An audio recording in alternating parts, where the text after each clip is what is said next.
Halo semua, balik lagi di channel Nyeritain Film. Hari ini, gue akan bahas alur cerita dari film thriller penuh ketegangan berjudul Locked yang rilis tahun 2025.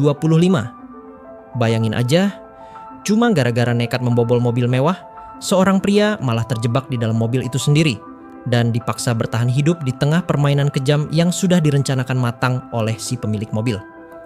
Sebelum mulai, jangan lupa buat support channel ini dengan like, komen, dan subscribe. Biar gue makin semangat ngebawain alur cerita seru lainnya. Kalau udah siap, langsung aja kita masuk ke ceritanya. Di awal film, kita diperkenalkan dengan seorang pria bernama Eddie yang datang ke sebuah bengkel mobil. Ia bermaksud mengganti alternator di mobilnya yang sudah rusak. Eddie menunjukkan bahwa ia membawa uang tunai sebesar $350 untuk biaya penggantian. Namun, kenyataan pahit menghantam. Biaya perbaikan ternyata mencapai $825. Artinya, Eddie kekurangan sekitar $475. Dengan penuh harap, Eddie mencoba membujuk pemilik bengkel agar mau menerima pembayaran secara mencicil. Sayangnya, permintaannya ditolak mentah-mentah. Bengkel tersebut hanya mau mengganti alternator jika Eddie membayar penuh. Dalam keputusasaan, Eddie mengambil jalan pintas. Dengan mengalihkan perhatian seseorang, ia berhasil mencopet sebuah dompet berisi uang. Tanpa buang waktu, Eddie kabur dari bengkel dan mengambil seluruh uang yang ada dalam dompet itu. Setelah usahanya meminjam uang dari teman gagal, Eddie memutuskan menggunakan uang hasil curian itu untuk membeli tiket lotre, berharap nasib berpihak padanya. Namun, itu belum cukup. Ia mulai berburu mobil-mobil lain di parkiran, mencari kesempatan untuk mencuri barang berharga. Di tengah pencarian, telepon Eddie berbunyi. Ternyata itu dari putrinya Sarah. Dengan rasa bersalah, Eddie meminta maaf karena tidak bisa menjemput Sarah sesuai janji. Di akhir percakapan, Sarah berkata bahwa ia akan tetap mencintai ayahnya, meski tahu sang ayah sering melakukan kesalahan.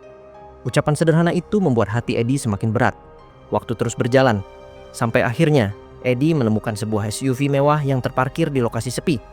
Tanpa ragu, ia mencoba membuka pintu mobil, dan betapa terkejutnya dia, pintunya tidak terkunci.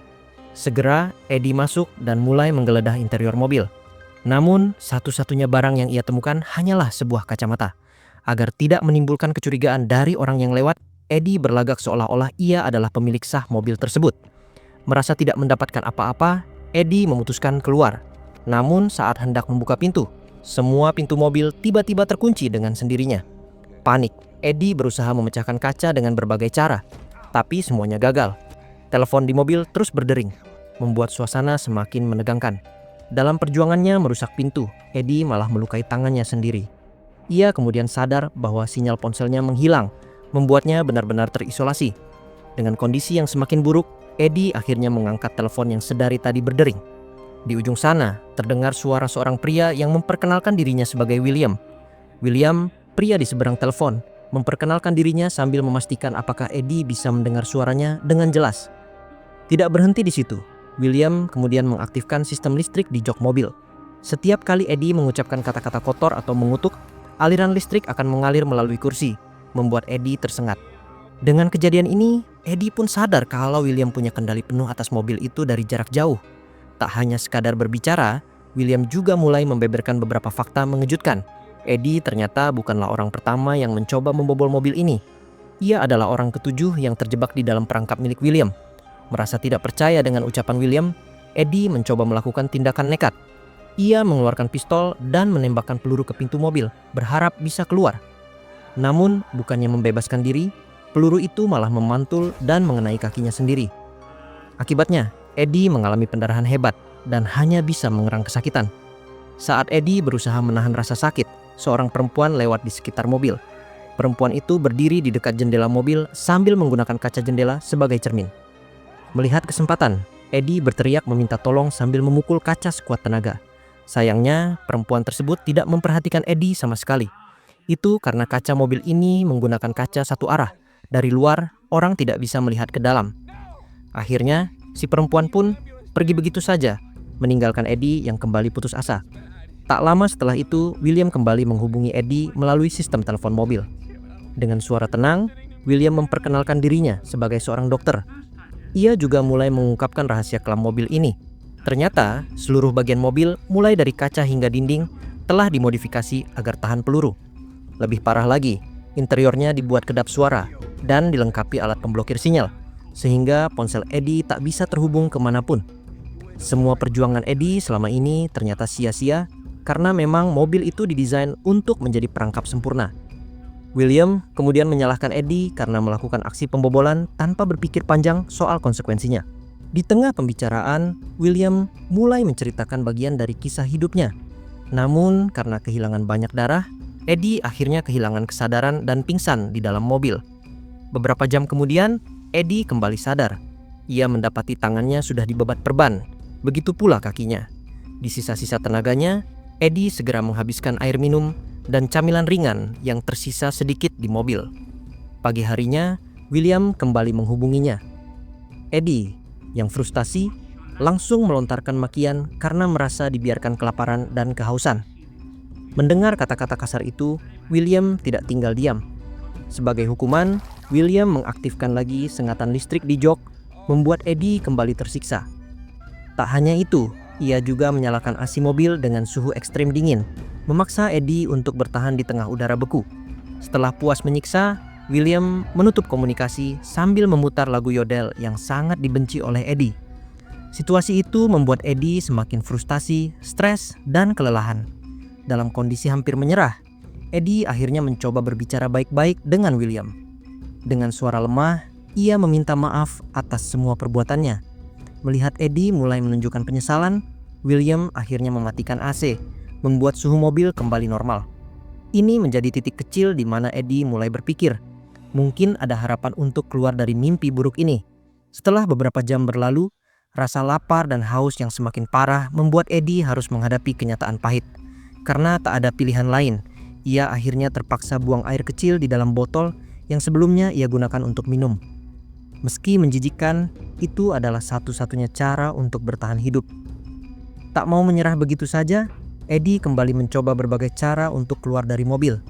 Ia berusaha merusak bagian pintu, berharap bisa menemukan celah. Namun seperti sebelumnya, semua usahanya berakhir sia-sia.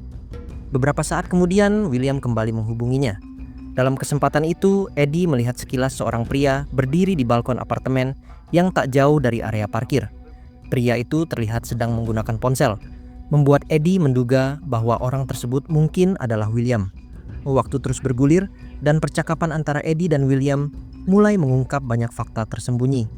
William mengaku bahwa dirinya adalah pengidap kanker prostat stadium lanjut, dan menurut diagnosis dokter, usianya hanya tersisa sekitar 4 bulan lagi.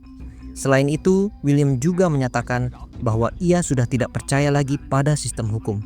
Menurutnya, sistem tersebut sudah dikendalikan oleh orang-orang korup dan keadilan sejati tidak lagi bisa ditegakkan. Karena alasan itulah, William memilih menjadi hakim bagi para penjahat kecil seperti Eddie. Ia merasa hanya dengan cara ini ia bisa menciptakan keadilan di dunia yang rusak. Dari sisi lain, kehidupan pribadi William juga terungkap.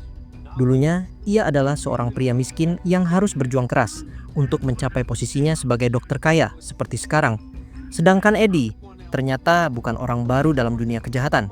Meski begitu, Eddie menegaskan bahwa ia punya prinsip. Ia tidak akan pernah melakukan pembunuhan. Dalam perdebatan sengit, Eddie mengecam tindakan main hakim sendiri yang dilakukan William dan menyebutnya tidak bermoral. Namun William dengan tenang mengabaikan semua hinaan itu. Untuk membalas kemarahan Eddie, William kembali memutar lagu yodel yang membuat Eddie semakin frustasi. Malam pun tiba. Kondisi Eddie semakin parah. Kehausan membuat pikirannya kacau. Dalam keputusasaan, ia mulai mempertimbangkan sesuatu yang ekstrim. Meminum air seninya sendiri untuk bertahan hidup. Di saat bersamaan, suhu di dalam mobil berubah drastis menjadi panas karena William mengaktifkan pemanas. Dalam kondisi bingung dan panik, Eddie kembali menerima panggilan dari William. Kali ini, William memaksa Eddie untuk membuka identitas aslinya, termasuk mengungkapkan data pribadi seperti alamat dan pekerjaan. Dengan berat hati, Eddie pun menuruti perintah itu, berharap mendapat sedikit keringanan. Setelah mendengar permohonan Eddie, William akhirnya menginformasikan bahwa ada sebuah botol berisi air yang ia letakkan di dalam mobil saat Eddie pingsan sebelumnya. William ternyata telah merencanakan semuanya, bahkan termasuk bagaimana Eddie bisa bertahan hidup. Alasan William memberikan air itu sederhana. Ia tidak ingin Eddie mati terlalu cepat. William telah menghabiskan banyak uang untuk proyek perangkap ini, dan ia ingin menikmati hiburan unik menjelang kematiannya. Setelah komunikasi itu, Eddie menemukan botol air yang dimaksud dan segera meminumnya. Meski kondisi tubuhnya sedikit membaik, mentalnya tetap terguncang hebat. Eddie lalu menggosok tiket lotre yang tersisa. Tak disangka, tiket tersebut ternyata berhadiah $500. Dengan hadiah ini, Eddie sadar bahwa ia sekarang punya cukup uang untuk memperbaiki mobilnya. Kini, Eddie sudah tidak memiliki niat jahat lagi terhadap William. Ia benar-benar ingin keluar dari mobil tersebut dengan damai. Eddie pun meminta maaf sambil mengakui bahwa membobol mobil dan berusaha mencuri barang-barang milik William adalah tindakan yang tidak bisa dibenarkan. Namun, meskipun Eddie sudah mengakui kesalahannya, William tetap tidak mengizinkan Eddie keluar dari mobil. Sebagai gantinya, William memberikan kue penahan rasa lapar yang disimpan di dalam laci mobil. Setelah itu, William mengakhiri komunikasi dengan Eddie, mengatakan bahwa ia harus mengurus sesuatu yang penting. Merasa William sudah tidak lagi memperhatikannya, Eddie mencoba untuk mematikan sistem listrik mobil. Ia berharap dengan begitu ia bisa membuka pintu dan melarikan diri. Sayangnya, saat berusaha menjangkau komponen kelistrikan, jari Eddie terluka. Usahanya pun berakhir sia-sia. Lebih buruk lagi, William mengetahui usaha Eddie dan langsung memarahinya melalui komunikasi. Sebelum menutup sambungan, William menegaskan bahwa ia selalu mengawasi Eddie. Waktu terus berjalan, Eddie mencoba berbagai cara lain untuk mematikan listrik tanpa diketahui William. Ia bahkan mencoba menekan komponen menggunakan kakinya. Namun, upaya tersebut tetap gagal. Karena sangat kehausan, Eddie akhirnya meminum air seninya sendiri dari botol. Setelah itu, Eddie berhasil menghidupkan mesin mobil dengan cara menekan tombol power berulang kali. Begitu mesin menyala, Eddie langsung mengemudikan mobil, berusaha mencari cara untuk melarikan diri. Namun, William segera mengetahui aksi Eddie dan mematikan sistem kemudi mobil.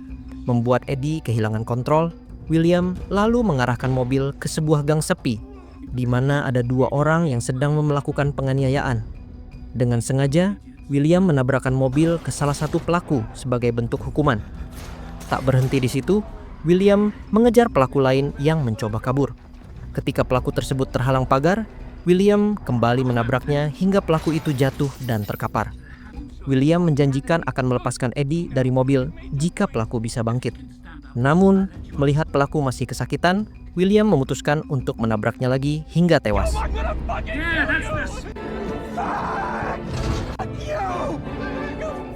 William tidak merasa bersalah atas tindakannya. Ia berprinsip bahwa penjahat pantas dihukum dengan keras. Dalam kondisi ini, Eddie mulai menyadari bahwa William bukan sekadar orang sakit, melainkan seorang psikopat.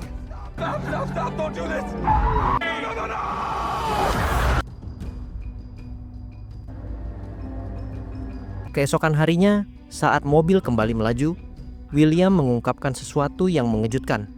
Ternyata, William sempat mengunjungi apartemen Amy, istri Eddie. Ia juga bertemu dengan Sarah, putri Eddie. William menyamar sebagai anggota organisasi sosial, sehingga keluarga Eddie tidak curiga. William mengungkapkan bahwa Eddie sudah 2 tahun tidak menafkahi keluarganya. Eddie berusaha membela diri, mengatakan bahwa ia mulai berusaha menafkahi mereka setiap bulan. Namun, William tetap menilai bahwa Eddie tidak pantas menjadi seorang ayah. Tak lama, William membawa mobil ke area sekolah Sarah. Saat Sarah berjalan pulang melewati area sepi, William menggunakan mobil untuk mengejarnya dan berusaha menabraknya. Eddie yang menyaksikan ini semakin menyesali keputusannya mencuri dari William. Dalam kepanikan, Eddie mencoba menembak William untuk menghentikan aksinya.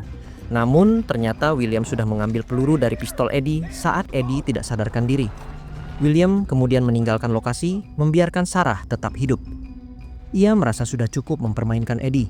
Merasa putus asa, Eddie mulai merusak semua kamera tersembunyi di dalam mobil. Ia juga menghancurkan layar dashboard. Dalam keputusasaan, Eddie merekam pesan suara untuk Sarah. Dalam pesannya, Eddie meminta maaf karena merasa gagal menjadi ayah yang baik. Namun, karena alat pemblokir sinyal masih aktif, pesan tersebut gagal terkirim. Mobil akhirnya membawa Eddie ke hadapan seorang pria tua yang ternyata adalah William. William sedikit membuka jendela dan menggunakan senjata listrik untuk menyetrum Eddie, membuatnya lemah. Setelah itu, William menyemprotkan parfum untuk menetralisir bau badan Eddie yang sangat menyengat. Sesuai instruksi William, Eddie mengikat tangannya di bawah jok mobil, membungkuk dengan wajah menghadap ke laci. William kemudian mulai menyetir keluar kota, berencana mengeksekusi Eddie dan menyembunyikan jasadnya. William menegaskan lagi bahwa ia tidak mempercayai sistem hukum dan lebih memilih mencari hiburan sebelum ajal menjemputnya. Eddie mengutuk William, menuduhnya melakukan penyiksaan dan pembunuhan tanpa rasa bersalah. Ia bahkan menyebut William sebagai Batman gadungan.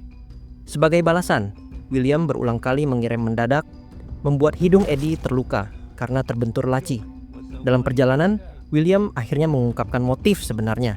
Beberapa tahun lalu, William dan putrinya menjadi korban perampokan. Setelah mengambil uang mereka, pelaku menembak putri William hingga tewas di hadapannya. Sejak kejadian itu, William memodifikasi mobilnya menjadi perangkap untuk menghukum para penjahat. Situasi semakin memanas.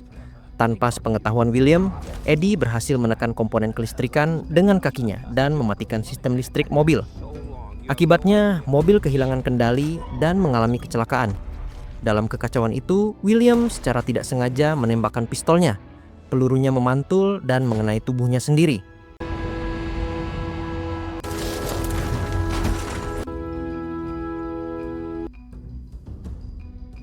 Eddie kembali sadar dan berusaha melepaskan ikatan di tangannya. Begitu bebas, Eddie langsung menghajar William, yang baru saja sadar dan berniat menembaknya. Selang beberapa detik kemudian, ponsel Eddie berdering. Ternyata itu adalah panggilan dari Sarah. Tak ingin membuat putrinya khawatir, Eddie berusaha menenangkan Sarah, meyakinkan bahwa keadaannya baik-baik saja. Meskipun suara di pesan yang sempat terkirim sebelumnya terdengar mencemaskan. Dalam akhir komunikasi itu, Eddie berjanji akan menjemput Sarah di sekolah, sesuai waktu yang diinginkan putrinya. Sementara itu, mobil tempat Eddie dan William berada mulai terbakar. William yang kini dalam kondisi sekarat menolak membuka kunci pintu, menunjukkan bahwa ia ingin mati bersama Eddie. Namun, Eddie tidak menyerah begitu saja. Dengan segenap tenaga, ia mencari cara untuk menyelamatkan diri. Beruntung, di dalam mobil terdapat palu darurat. Eddie pun menggunakan palu tersebut untuk memecahkan kaca jendela. Usai berjuang keras, Eddie akhirnya berhasil keluar dari mobil dalam keadaan selamat. Setelah keluar, Eddie merasa sangat lega. Ia baru menyadari bahwa tiket lotre berhadiah $500 yang ia menangkan masih ada bersamanya. Artinya, ia tetap bisa memperbaiki mobilnya yang rusak. Tak lama kemudian, seorang pengendara yang kebetulan lewat membantu Eddie. Berkat bantuan itu, Eddie berhasil mencapai bengkel tempat mobilnya diservis.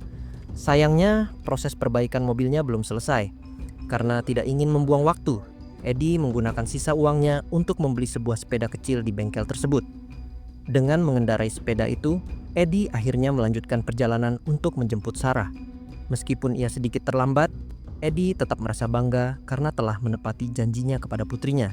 Sejak mengalami semua kejadian ini, Eddie pun bertekad untuk menjadi ayah yang lebih baik bagi Sarah. Dan film pun akhirnya selesai.